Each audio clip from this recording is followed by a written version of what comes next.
going to turn over to Julie now. And I think, Julie, we've already had lots of themes that, again, you'll be nodding about. And one of those is, the importance of the ways that technology can help us to connect and bring people together. And also the importance of being led by the people who'll be using something. And you are kind of in quite a special example of this because I believe that you started off your journey with technology with your mum. That's right. Thank you, Susan. Kia ora, everyone. I did. My mum and dad, they've both passed now. My dad had Alzheimer's, my mum had a different dementia. And, it often is the elder daughter who is the conduit between everybody and the parent. And my mother was very frustrated with her iPad, and there were so many barriers building up with that. And we just realized that it was time to pop that down and get the next type of device. And it surprised me amazingly that there was no next device. And we got so frustrated, and actually I got so angry with when I realized why there wasn't, that we just decided that we could bring a group of people together who could actually do that and make it and to have it work. And so we started literally with A3 desk blotters, and she would draw out what she wanted on the screens, and we would talk about that.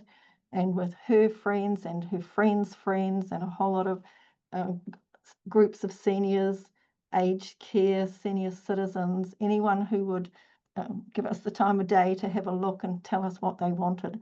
And that's how we came up with the Kitcal device, which is really simple, really straightforward, but gives seniors and specifically people with dementia was where we started. But there's a lot of other cohorts of older people who, for one reason or another, aren't comfortable with standard tech, and they are being cut off from their families because they can't use the tech that their families use.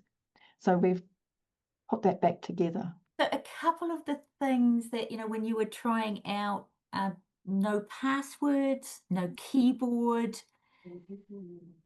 That's right, Susan. We made a long, long list of all the barriers to technology, and it was quite daunting, the list. And we found that keyboard use is one of the major barriers. There are still a large group of seniors for whom touchscreen technology came in after they had finished their working careers, and particularly for people who didn't use technology in their careers. And they're still running around using flip phones and driving their families batty, and their families are driving them batty because there's a gap. So keyboards, because if you make a spelling mistake and you don't know how to fix it, or you actually can't see it because it's too small, all those sorts of things. So we started with this list and we just went through it one by one, crossing them off, figuring out answers. So for instance, we don't have a keyboard on a Kitcal because that is the major barrier. We have a magnetic charging cable because for a lot of people, finding that tiny little gap and getting that tiny little thing in there is another barrier. The very device size, the size of the fonts, the color combinations, all of those things, we just worked our way through them until they were as gone as we could make them. Yeah, Yeah. and getting feedback, because I think there were some surprises along the way, weren't there? When There were not many because my mum and her friends were quite adamant about what they wanted and what they didn't want. But there were things such as even the size of the device. I assumed bigger was better. I imagined like an iPad Pro, but that turned out no, that was too big. They couldn't kind of carry it around. So we've gone with a standard size tablet because that's what they wanted. And it was very much driven by what those people what they wanted, because they were in charge of it. And I was very aware of the sort of what some other speakers have spoken about, the idea that it's being led by them, the idea that if you don't do that, then you're really telling them how to do things. And there's a learned helplessness in that, where you go in and you say, have a look at this, do this. And we're saying, no, you've got to be in charge of your own connections. That's so lovely. And I believe that you're continuing this idea of co-design and now working with some Samoan community groups about, That's right. yeah. We're at a very exciting point with that. So we've always had the Kitcal tablet, obviously in English and Te Reo, because those are our languages here.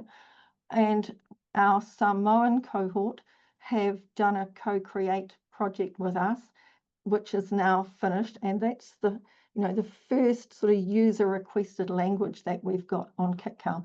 And the Kitcal tablet it doesn't have a lot of language on it because that's another barrier. Often we have people who we've looked beyond the dementia and Alzheimer's cohort into all those other reasons why people don't use technology. And sometimes it's literacy skills that need to be supported. Sometimes it's there are many reasons. And so one of those things to overcome that barrier is to keep the screens very standard, keep the language on them as it's requested.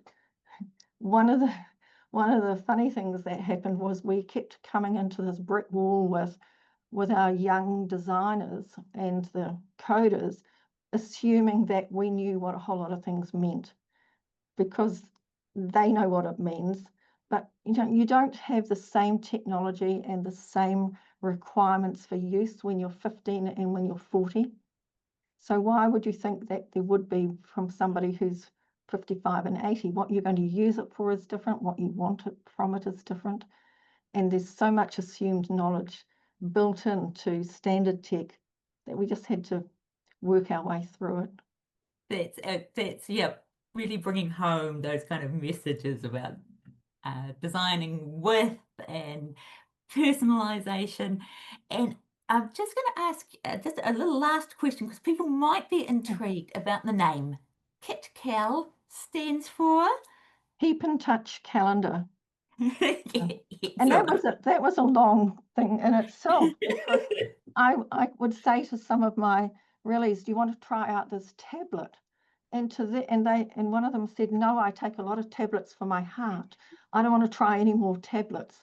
So even the language of what we were going to call it. So we needed a name for itself. So keep in touch calendar. The calendar part was really integral and one of the main things that my mum needed.